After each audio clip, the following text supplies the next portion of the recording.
The bridge of the EDF Vengeance was quiet except for the soft hum of the ship's systems.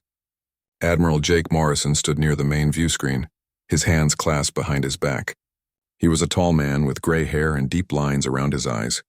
Those lines came from 30 years of service, 30 years of making hard choices. Outside the view screen, stars stretched in every direction like diamonds scattered on black silk. Morrison liked the quiet hours. The ship was on patrol along the outer edge of human space, far from Earth and the busy inner colonies. Out here, there was nothing but silence and the cold beauty of space. His crew worked at their stations with practiced efficiency. They were good people, all of them. He trusted them with his life. Lieutenant Katie Jordan sat at the communication station, her fingers moving across the controls. She was young, only 26, but she had excellent ears. If there was a signal out there, she would find it. Morrison watched her work and felt a familiar pride. This was what humanity did best. They explored. They listened. They reached out into the dark. Then Katie's hand stopped moving. She tilted her head, adjusting her headset. Her face went pale. "Admiral," she said quietly, "I'm picking up something strange." Morrison turned toward her. "What kind of strange?" "A distress signal, very weak. It's in Galactic Standard, but the translation is broken." She worked her controls, trying to clean up the signal. "It's coming from outside our territory, very far outside." Morrison moved to stand behind her chair. "Put it through." The bridge speakers crackled to life. Through the static came a voice, high and desperate. The words were broken, but the fear was clear. Morrison's translator worked to make sense of it. "Help. Anyone. They are killing us. Bombardment from orbit. No weapons, please. We are dying. Anyone who can hear. Please help." The message repeated, the same desperate plea over and over. The bridge had gone completely silent. Every crew member was listening. Morrison felt something cold settle in his chest. He had heard distress calls before, but this one was different. This was the sound of a people facing extinction. "Get me everything you can on that signal," Morrison said. His voice was calm, but inside he was already making calculations. "Location, species, everything." Katie's fingers flew across her station. "Running it now, sir. The signal is coming from a system about 6 light-years from here. Triangulating the exact source." Morrison turned to the tactical station. "Commander Cole, Sound General Quarters. Get me Captain Hayes on the line." Ryan Cole was already moving. He was young for his rank, only 29. But he was the best tactical officer Morrison had ever worked with. Within seconds, the alert klaxon was sounding throughout the ship. Red lights pulsed in time with the alarm. The crew moved to their battle stations with speed born of endless drills. Captain Lisa Hayes appeared on the communication screen. She commanded the EDF Warhammer, the second most powerful ship in the fleet. Her face was calm, but her eyes were sharp. "What do we have, Admiral?" "Distress call. Unknown species under attack." "I'm sending you the coordinates now." Hayes nodded. "We're ready to move on your order." Morrison turned back to his crew. "Get me Dr. Richardson. I need to know what we're dealing with." Dr. Amy Richardson arrived on the bridge within minutes. She was a small woman with sharp eyes and gray streaks in her dark hair.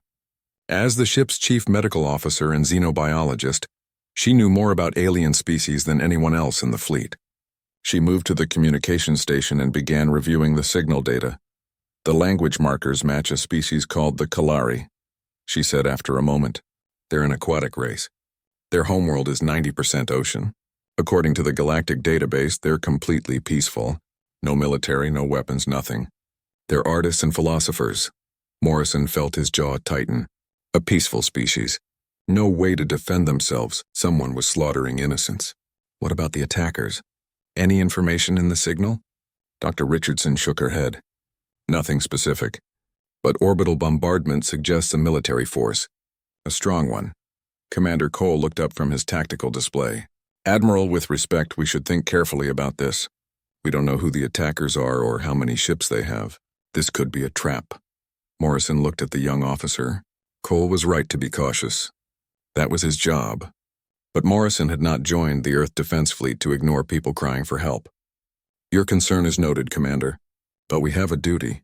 He called up the other ship commanders. Within minutes, the main view screen showed 6 faces. Captain Hayes from the Warhammer. Commander Pete Wilson from the Destroyer Fury. Commander Kate Miller from the Destroyer Thunder. Commander Greg Harris from the Destroyer Storm. Commander Dan Lopez from the destroyer Lightning, all of them waiting for his decision. You've all heard the distress call, Morrison said. The Kalari are a peaceful species. They have no defenses. Someone is killing them from orbit. I want opinions. Captain Hayes spoke first. We have to respond. This is exactly what we're out here for, to protect those who can't protect themselves. Commander Wilson nodded. Agreed, but we should be ready for a fight. Whoever's doing this won't be happy to see us. Then we'll give them a fight they won't forget, Commander Miller said. Her voice was hard. Morrison looked at each face. They were all ready. Good. He had not expected anything less. Commander Cole, how long to reach the Kalari system at maximum speed? Cole checked his calculations. 3 days, sir. We'll need to push the engines hard, but we can do it. Then that's what we'll do. Morrison straightened his shoulders. All ships, set course for the Kalari system. Maximum speed, battle readiness level 1. We're going to help these people. The crew moved with purpose. The Vengeance's massive engines came to full power. Morrison felt the slight vibration through the deck as the ship's faster-than-light drive engaged. On the view screen, the stars began to stretch and blur.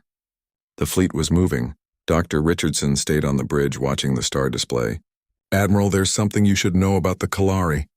They've never experienced war. Their entire civilization has no concept of violence. What we're about to do, what we're about to show them, it's going to terrify them. Morrison nodded slowly.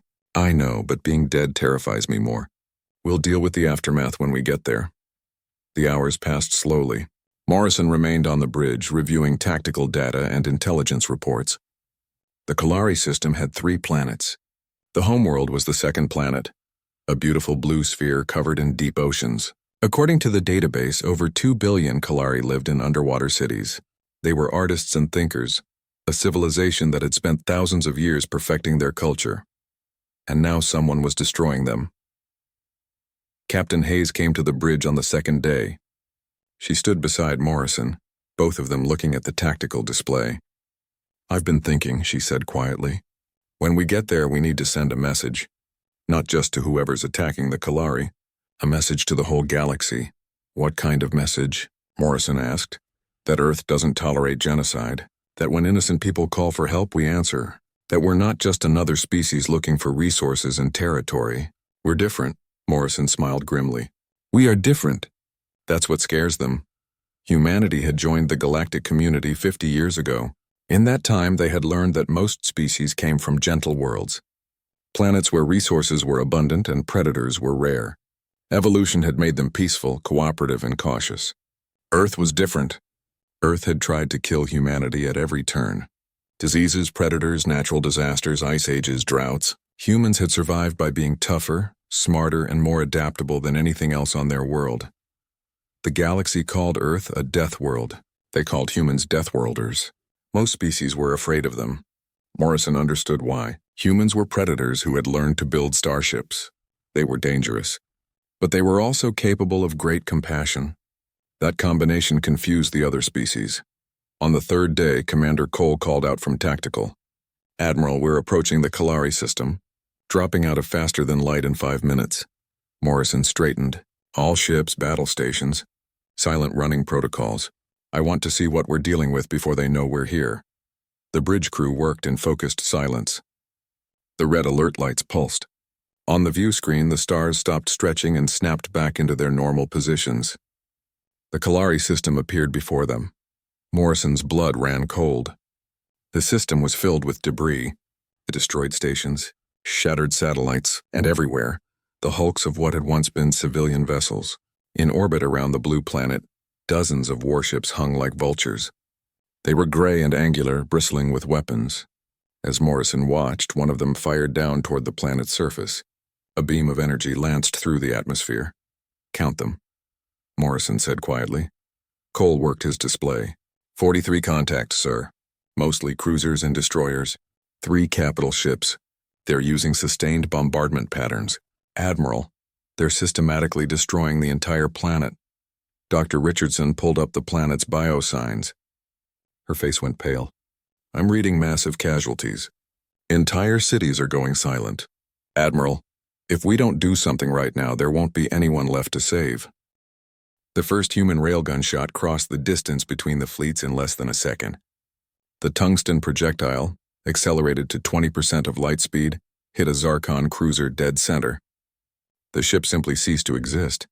One moment it was there, and the next there was nothing but an expanding cloud of superheated gas and debris. Commander Ryan Cole watched his tactical display with cold satisfaction. 7 more shots followed the first. 7 more Zarkon ships died before they could even react. The human fleet had opened fire at maximum range, and the enemy had not expected anything that could reach them from so far away. Target Package 1 eliminated, Cole reported.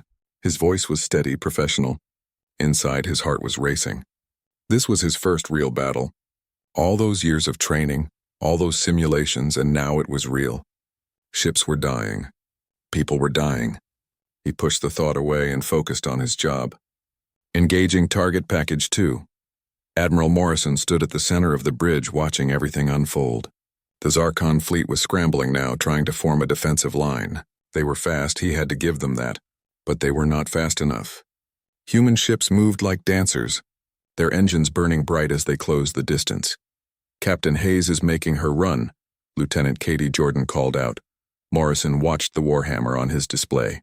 Hayes was diving toward the planet, using its gravity to slingshot around and come up behind the Zarkon formation. It was a dangerous move, one that required perfect timing and nerves of steel. Hayes had both. The Warhammer came screaming around the planet's curve, her weapons already firing. Missiles streaked from her launch tubes, dozens of them, each one tracking a different target. Energy beams lanced out, cutting through Zarkon shields like they were paper. 3 enemy destroyers exploded in quick succession. "Good shot, Lisa," Morrison said quietly. He opened the fleet channel. "All ships execute attack pattern Delta. Thunder and Storm take the left flank.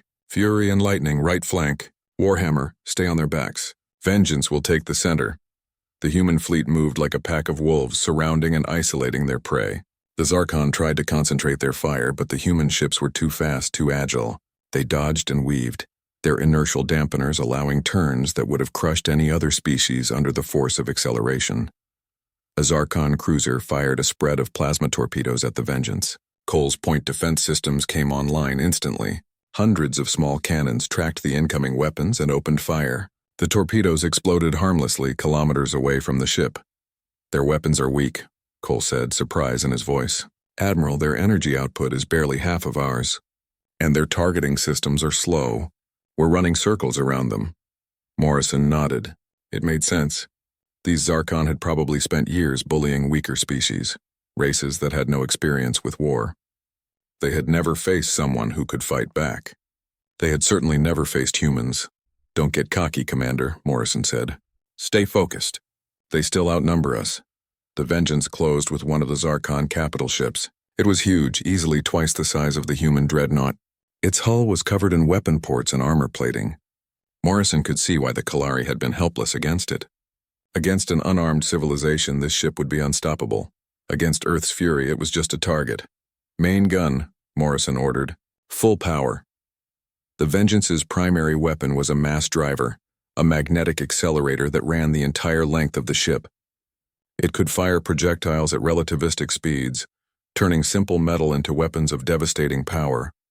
The weapon charged, drawing power from the ship's main reactor. Every light on the bridge dimmed for a moment. "Firing," Cole said. The recoil made the entire ship shudder. A solid slug of depleted uranium left the barrel at a significant fraction of light speed. It crossed the distance to the capital ship in the blink of an eye. The projectile hit the Zarkon vessel dead center, punching through shields, armor, and hull like they were made of tissue paper. It went completely through the ship and out the other side, then continued on to hit a second capital ship behind it. Both ships began to break apart. Internal explosions rippled along their hulls. Atmosphere vented into space. Within seconds, both vessels were dead in space, their crews either dead or dying. The bridge crew erupted in cheers. Morrison let them celebrate for a moment, then raised his hand for silence. "Good work, but we're not done." "Commander Cole, what's the tactical situation?" Cole studied his displays. "We've eliminated 21 enemy ships. 12 more are heavily damaged.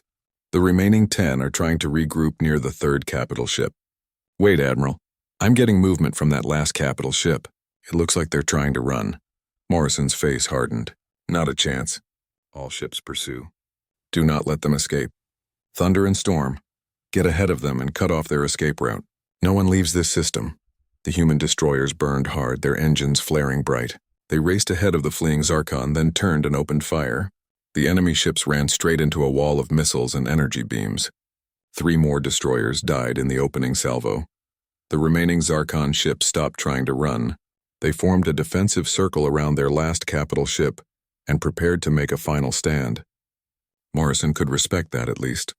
They were killers and bullies, but they were not cowards. All ships concentrate fire on that capital ship, Morrison ordered. I want its engines disabled, but I want it intact. We need prisoners. We need someone who can tell the galaxy what happened here. The human fleet converged on the Zarkon position. The enemy fought desperately, their weapons blazing. A few shots got through the human defenses. The destroyer Lightning took a plasma torpedo to her port side. Her shields flared and held, but Morrison could see damage reports scrolling across his display. Lightning reports minor damage, Katie said. No casualties. They're still combat effective. Morrison nodded. They had been lucky. Very lucky.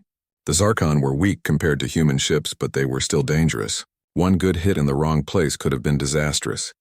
The Warhammer came in low and fast, Hayes pushing her ship to its limits.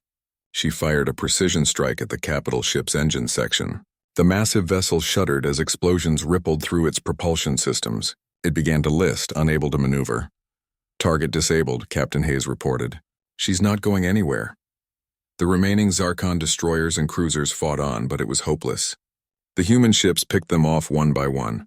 Commander Pete Wilson in the Fury performed a beautiful maneuver, rolling his destroyer through a gap in the enemy formation and taking out 2 cruisers with a single missile spread. Commander Kate Miller in Thunder engaged 3 enemies at once, her weapons blazing, and destroyed all 3 in under a minute. Finally, there was only one enemy ship left, a single destroyer trying desperately to reach the edge of the system. Commander Dan Lopez in the Lightning chased it down. His ship was faster, more agile, and far better armed. The Zarkon destroyer died in a brilliant flash of light. All enemy vessels destroyed or disabled, Cole reported. His voice was tired but satisfied. Admiral, the space around the Kalari homeworld is clear. Morrison let out a breath he had not realized he was holding. Around him, the bridge crew was celebrating again. They had done it. Against overwhelming odds, they had won. Not a single human ship had been lost. Only minor damage across the fleet. But Morrison could not celebrate yet. He looked at the planet on his view screen. The beautiful blue world was scarred now, marked by the bombardment. How many Kalari had died while the human fleet fought? How many were still dying? Dr. Richardson, he said quietly. What's the status of the planet? The doctor had been monitoring the Kalari biosigns throughout the battle. Her face was grave. Massive casualties, Admiral. Entire cities have been destroyed. I'm reading approximately 1.7 billion survivors. That's down from over 2 billion when we arrived. 300 million dead. The number was staggering. Morrison felt rage burning in his chest.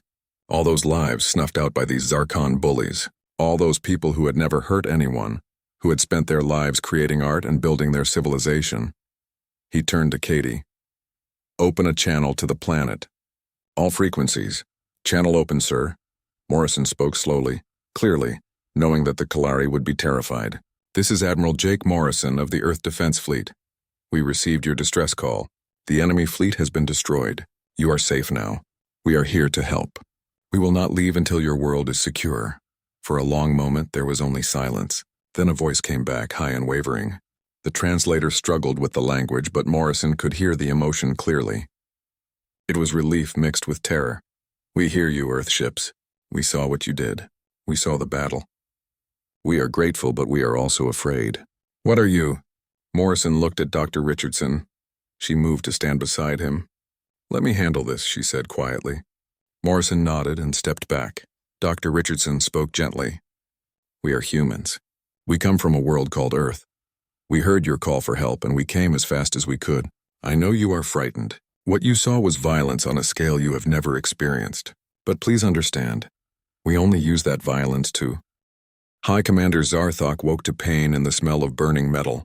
His head throbbed where it had struck something during the battle. The lighting in his command center was flickering. Emergency power barely keeping the systems running. All around him, his crew lay dead or dying. The bridge of his flagship, once the pride of the Zarkon hegemony, was now a tomb. He tried to move and found his legs trapped under a fallen support beam. The pain was intense. Through the cracked view screen, he could see the aftermath of the battle. Debris floated everywhere, the remains of his fleet. 43 ships had entered this system with him. Now most of them were nothing but wreckage, and all of it had happened in less than an hour. Zarthok had commanded fleets for 20 years. He had conquered 12 systems for the hegemony. He had destroyed countless enemies, but he had never faced anything like these humans. They had appeared from nowhere and torn through his forces like they were made of paper. Their ships were fast, their weapons were devastating, and their tactics were brilliant. He heard sounds outside the command center. Heavy footsteps. Voices speaking a language he did not recognize. The humans were boarding his ship. Zarthok reached for his sidearm, but his hand closed on empty air. The weapon had been lost somewhere in the chaos. The door to the command center exploded inward. Zarthok flinched as armed figures poured through. They wore heavy armor that made them look even larger than they already were. Their weapons were raised and ready. One of them pointed at Zarthok and barked something in their language. Another human approached, this one without a helmet. It was a female, her face hard and her eyes cold. She spoke, and Zarthok's translator picked up the words. "High Commander Zarthok, I presume. I am Captain Lisa Hayes of the Earth Defense Fleet. You are now a prisoner of war." Zarthok glared at her. "Kill me now. I will tell you nothing." Hayes smiled, but there was no warmth in it. "We don't want information from you, Commander. We want you alive so you can go home and tell your people what happened here. We want them to know what happens when they attack innocent species." She gestured to her soldiers. They moved forward and began carefully removing the beam that trapped Zarthok's legs. He gasped in pain as they freed him. Then medical personnel appeared and began treating his injuries. They were gentle, professional. It confused him. Why would they help him after what he had done? Hayes watched the medics work. "You're going to recover, Commander. And then you're going to return to your hegemony. You're going to tell them about Earth, about what we can do, and you're going to warn them never to do this again." Zarthok looked at her. "You think one battle will stop the hegemony? We are vast. We have thousands of ships, millions of soldiers. You cannot fight us all." "Maybe not," Hayes said. "But you know what? We won't have to fight alone, because now every species in the galaxy knows that someone will stand up to bullies like you. Every peaceful race that you've terrorized will have hope, and Earth will be there to help them." She turned and walked away, leaving Zarthok to think about her words. He was carried from the command center on a stretcher, through corridors filled with human soldiers. They did not mock him or abuse him. They simply did their jobs, securing the ship and treating the wounded. It was somehow worse than if they had been cruel. Meanwhile, on the planet below, Dr. Amy Richardson stood in what remained of a Kalari city. The underwater settlement had been beautiful once. She could see that even through the damage. Elegant structures built from coral and stone, decorated with intricate carvings and mosaics. Now half of it was rubble. Kalari survivors huddled in the undamaged sections, their large eyes watching the human medical teams with a mixture of hope and fear. The Kalari were aquatic, their bodies built for swimming. They had smooth skin that ranged from blue to green, and delicate features. They looked fragile, vulnerable. Nothing like the hardened warriors of Earth. A Kalari female approached Dr. Richardson slowly. She was wearing what looked like ceremonial robes, now torn and stained. Her translator device crackled as she spoke. "Are you the one who spoke to us from the ship?" Dr. Richardson nodded. "Yes, my name is Amy Richardson. I'm a doctor. I'm here to help." The Kalari female touched her chest in what might have been a gesture of greeting. "I am Velsha. I am, or I was, an ambassador. Now I am just a survivor. There are so few of us left." Her voice broke on the last words. Dr. Richardson felt her heart ache for this person who had lost so much. "I'm so sorry for what happened to your people. We came as fast as we could." Velsha looked up at the surface of the ocean above them. Through the water, they could see the shapes of human ships in orbit. "We watched the battle. We saw what you did to them. Such violence. Such destruction. We have never seen anything like it. Are all humans like this?" Dr. Richardson chose her words carefully. "Yes and no. We are capable of great violence when we need to be. Our world taught us how to fight. But we are also capable of great compassion. Those same soldiers who destroyed the Zarkon fleet are now down here helping your wounded. They are bringing food and medicine. They are protecting you. Why? Velsha asked. What do you want from us? Nothing, Dr. Richardson said honestly. We came because you asked for help. That's all. When someone is in danger and calls out, we answer. That's what we do. Velsha stared at her for a long moment. You are very strange creatures, terrifying and kind at the same time. I do not understand you. Dr. Richardson smiled sadly. Most species don't understand us. We don't always understand ourselves. But I promise you we mean you no harm. Let us help you rebuild. Let us show you that humans can be friends as well as warriors. Over the next few days, the human fleet worked tirelessly. Medical teams treated the wounded. Engineers helped repair damaged infrastructure. Supply shuttles brought food, water, and materials. The humans worked alongside the Kalari, teaching them and learning from them. Lieutenant Commander Ryan Cole found himself on the planet's surface, helping coordinate supply distribution. It was different from the bridge, different from the clean precision of tactical displays. Here he saw the real cost of the Zarkon attack, families torn apart, children orphaned, cities in ruins. A young Kalari child, no more than 5 in human years, approached him while he was checking supply crates. The child held out a small object, something that looked like a carved stone. Cole knelt down carefully, trying not to frighten the child with his size. For you, the child said through a simple translator. Thank you for saving us. Cole took the gift carefully. It was a small carving of what looked like a sea creature, beautifully detailed. He felt something tight in his chest. On the bridge, destroying enemy ships had felt clean, simple. Just numbers on a display.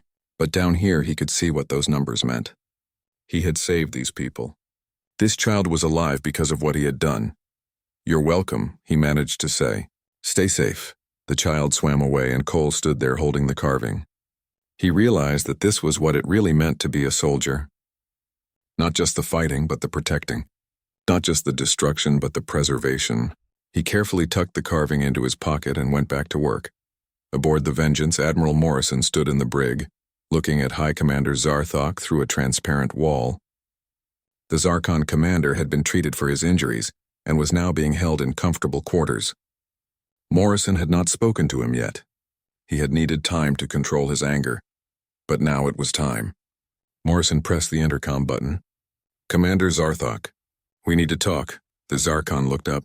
He was a large being, heavily built, with gray-green skin and sharp features. His eyes were cold and calculating. What do you want, human? I want you to understand what you did wrong, Morrison said. You came to this system thinking you could do whatever you wanted. You thought the Kalari were weak so you could destroy them. You thought no one would stop you. Zarthok sneered. They were weak. Pathetic creatures with no weapons, no military. They were nothing. Morrison's voice was ice cold. They were innocent. They were peaceful. They had done nothing to you or your hegemony. You came here to commit genocide for no reason except that you could. That makes you worse than weak. That makes you a monster. And what are you? Zarthok shot back. You destroyed my fleet in less than an hour. You killed thousands of my people. How are you different? Morrison leaned closer to the barrier. We gave you a warning. We told you to leave. You refused. You chose to fight and you lost. The difference is that we only kill when we have to. We only use violence to protect others. You use it to prey on the weak. He straightened up. In a few days, we're going to release you. We're going to give you a small ship and let you return to your hegemony. And you're going to tell them what happened here. You're going to tell them that Earth protects the innocent. You're going to tell them that if they ever do something like this again, we will come for them. And next time, we won't be so merciful. Zarthok's face twisted with rage and humiliation. The hegemony will not forget this. We will have our revenge. Morrison smiled grimly. Then you will lose again. Earth is not afraid of you, and neither will the other species be once they know we're here. Your days of bullying the weak are over. He turned and walked away, leaving the Zarkon commander alone with his. 2 weeks had passed since the battle. The Kalari system was slowly returning to life. Human engineers had helped repair the worst of the damage to the underwater cities. Medical teams had treated thousands of wounded Kalari. Supply ships brought food and materials from Earth and the nearby colonies. The scars remained, but healing had begun. Velsha stood in the central plaza of her city, watching human and Kalari workers moving together. It still amazed her. These beings who had destroyed an entire fleet with such ease were now carrying supplies, building homes, and playing with Kalari children.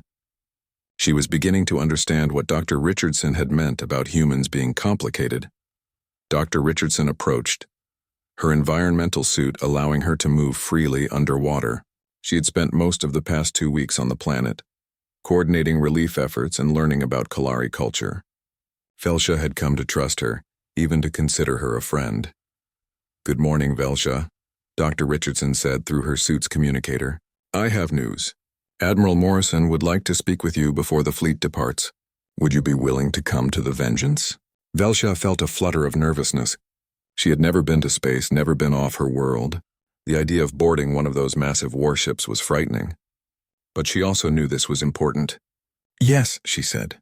"I will come." An hour later, Velsha found herself in a shuttle rising through the water and breaking into the air above. The sensation was strange and wonderful.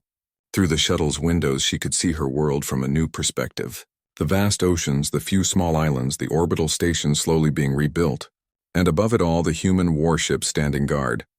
The shuttle docked with the Vengeance, and Velsha was helped into a special tank filled with water. The humans had prepared it so she could move freely on their ship. Dr. Richardson guided her through the corridors. Velsha stared at everything. The technology was far beyond anything the Kalari had. The crew members they passed were polite but focused, each one attending to their duties. They reached the bridge, and Velsha saw Admiral Morrison for the first time in person. He was tall and solid, with kind eyes that also held great sadness. He approached her tank and spoke slowly, clearly. "Ambassador Velsha, thank you for coming. I wanted to speak with you before we leave." Velsha dipped her head in the Kalari gesture of respect. "You saved my people, Admiral. I would do anything you ask." Morrison shook his head. "I'm not here to ask anything of you. I'm here to promise you something. We're leaving a defense station in orbit around your world. It's automated, but it has enough firepower to protect you from any threat. We're also leaving communication equipment so you can contact Earth if you need help. You won't be alone anymore." Velsha felt tears forming in her large eyes. "Why? Why do all this for us?" "We have nothing to give you in return." "Because it's the right thing to do," Morrison said simply. "Because when we heard you calling for help, we couldn't ignore it. Because the strong have a responsibility to protect the weak. That's what we believe on Earth." He gestured to the view screen, which showed the planet below. "You're artists and philosophers. You create beauty. That's valuable. More valuable than weapons or military strength. The galaxy needs people like you. We're just making sure you survive to keep creating." Velsha looked at this strange, dangerous, compassionate being. "Will we see you again?" "I hope so," Morrison said. "But even if we don't, you'll have other humans visiting. We want to establish trade and cultural exchanges. Dr. Richardson is setting up a program for Kalari artists to visit Earth and for human scientists to come here. We want to learn from each other." "You have given us so much," Velsha said. "How can we ever thank you?" Morrison smiled gently. "By surviving. By rebuilding. By continuing to create your art and share your culture. That's all the thanks we need." Before Velsha left, the Admiral showed her something on a small datapad. It was a message transmitted across the galaxy. The Zarkon hegemony had issued a formal statement. They were withdrawing from several occupied systems. They were offering reparations to species they had conquered. The message did not mention Earth directly, but everyone knew what had caused this change. "You broke them," Velsha said quietly. "One battle and you broke an empire that has terrorized the galaxy for generations." "We showed them that someone would fight back," Morrison corrected. "That's all it took. Bullies are always afraid of someone stronger. They just never expected to find it." As Velsha returned to the planet, she thought about everything that had happened. Her people had sent out a desperate call into the darkness, not knowing if anyone would answer. And Earth had answered with such force that it had changed the entire galaxy. She still did not fully understand humans, but she was grateful they existed. That evening, the Kalari held a ceremony in the human fleet's honor. Thousands gathered in the largest undamaged plaza. Velsha stood before them, her voice carried by amplifiers so all could hear. She spoke of the dark days when the Zarkon came. She spoke of the moment when hope seemed lost. And she spoke of the humans who had arrived like heroes from ancient stories. "They are not like us," she said. "They come from a world of violence and death. They are warriors born and bred, but they are also our friends." They used their terrible strength to protect us. They showed us that power can be used for good. We will never forget what they have done, and we will honor them for as long as our civilization endures. She presented Admiral Morrison with a crystal sculpture, created by the greatest Kalari artist who had survived the attack. It depicted a human ship descending from the stars with Kalari swimming up to meet it. The sculpture would remain aboard the Vengeance, a reminder of what they had accomplished. Morrison accepted it with visible emotion. We will treasure this, and we will remember you, all of you. You reminded us why we do what we do, why we joined the Earth Defense Fleet, to protect people like you, to make sure that kindness and beauty have a chance to flourish in this galaxy. The ceremony ended with traditional Kalari music, haunting and beautiful melodies that spoke of loss and hope. The human crew members listened in respectful silence, many of them visibly moved. Lieutenant Commander Ryan Cole stood among them, the small carved stone from the Kalari child still in his pocket. He would carry it for the rest of his life. The next morning, the human fleet prepared to depart. Final supplies were delivered. Last farewells were exchanged. Captain Lisa Hayes stood on the bridge of the Warhammer, watching the planet on her view screen. She had been changed by this experience. Before, she had seen herself as just a soldier. Now she understood that she was also a guardian, a protector. It was a responsibility she would carry proudly. Commander Pete Wilson, Kate Miller, Greg Harris, and Dan Lopez checked in from their destroyers. All ships were ready. The fleet had performed perfectly during the battle, and the relief efforts afterward. They had proven that Earth's military was not just about destruction, it was about protection. Aboard the Vengeance, Morrison sat in his command chair and took one last look at the Kalari homeworld. It was beautiful, this blue sphere with its deep oceans and peaceful people. He was glad they had been able to save it. He was glad that Earth had been there when it mattered. All ships prepare to jump to faster than light, he ordered. Set course for human space. But before the order could be executed, Lieutenant Katie Jordan called out, "Admiral, we're receiving a priority transmission from the Galactic Council. They're requesting an immediate meeting with you." Morrison was not surprised. The Council had been very quiet since the battle. They had sent no communications, no questions, nothing. He had been waiting for this. Put it through. The view screen changed to show a collection of alien faces. The Galactic Council was made up of representatives from the oldest and most influential species.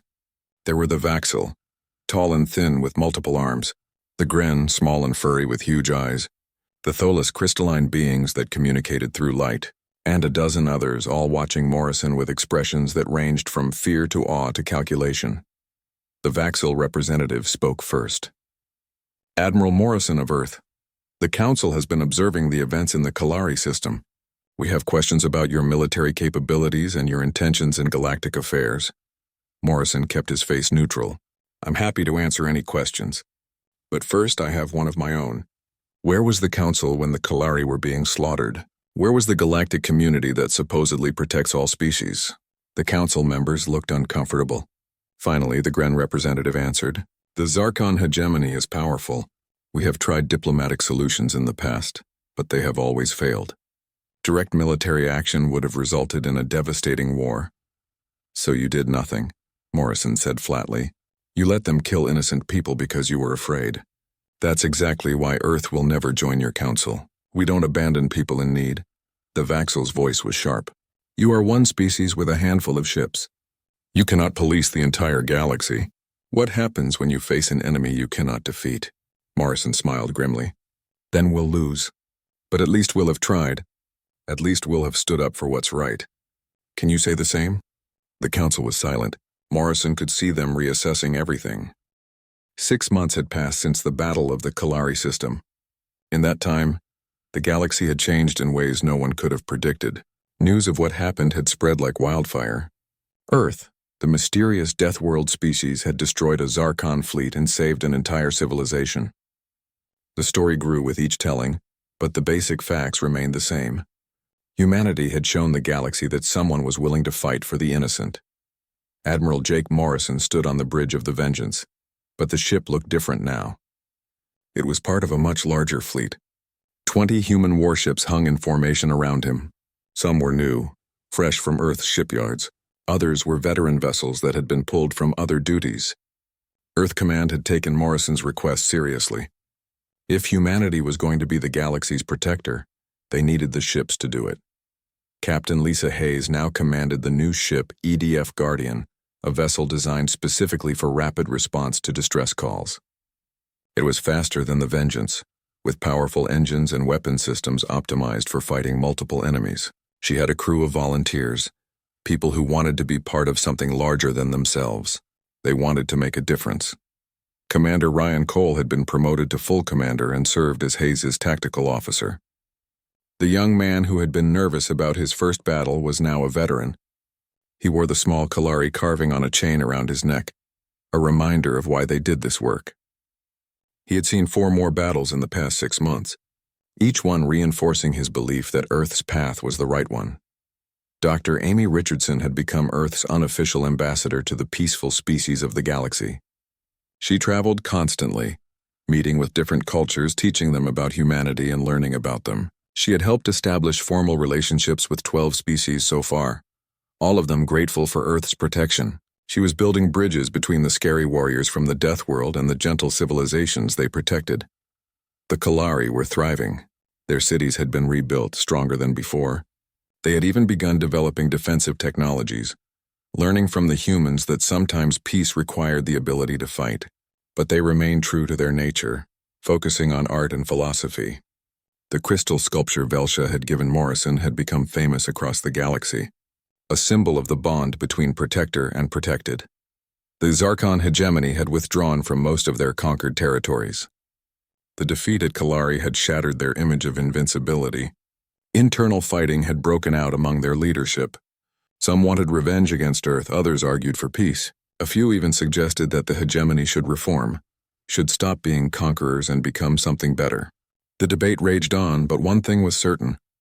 They would not attack any species under Earth's protection. The Galactic Council had changed as well.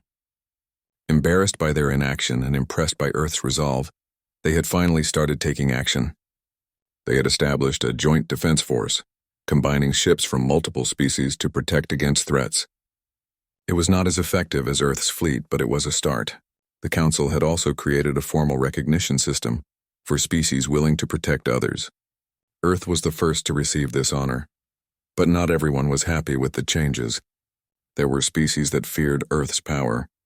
They worried that humanity might become the next Zarkon hegemony, using their strength to dominate others. Morrison understood their concerns. He had given speeches, had met with dozens of worried ambassadors, had tried to explain that Earth was different. But words could only do so much. Earth would have to prove themselves through actions. On this particular day, Morrison was reviewing reports from across the sector. His fleet had responded to 8 distress calls in the past month. 3 were false alarms. 2 were minor disputes that Earth's presence had helped resolve peacefully. 3 were real threats that had required military action. In each case, the human fleet had been successful. In each case, they had saved lives. But Morrison knew they could not keep this pace forever. There were too many threats, too many species in need. Earth needed allies, other strong species willing to stand up and protect the weak. He had been working on this problem for months, reaching out to species that showed promise. Lieutenant Katie Jordan called out from her station. "Admiral, we're receiving a transmission from Earth. It's marked Priority 1. Morrison straightened. Priority 1 meant something important. "Put it through." The view screen changed to show Admiral Helen Carter, the head of Earth Defense Command. She was an old friend of Morrison's, and she looked pleased. "Jake, I have good news. The Council has officially invited Earth to join as a full member, not just a seat, but a position on the Security Committee. They want us to help lead their defense efforts." Morrison considered this. It was what he had been pushing for. A formal role that would let Earth coordinate with other species, share intelligence, and organize joint operations. But it also meant politics, bureaucracy, and compromise. "What are the terms?" "We maintain full autonomy over our military," Carter said. "We're not required to get Council approval before responding to distress calls.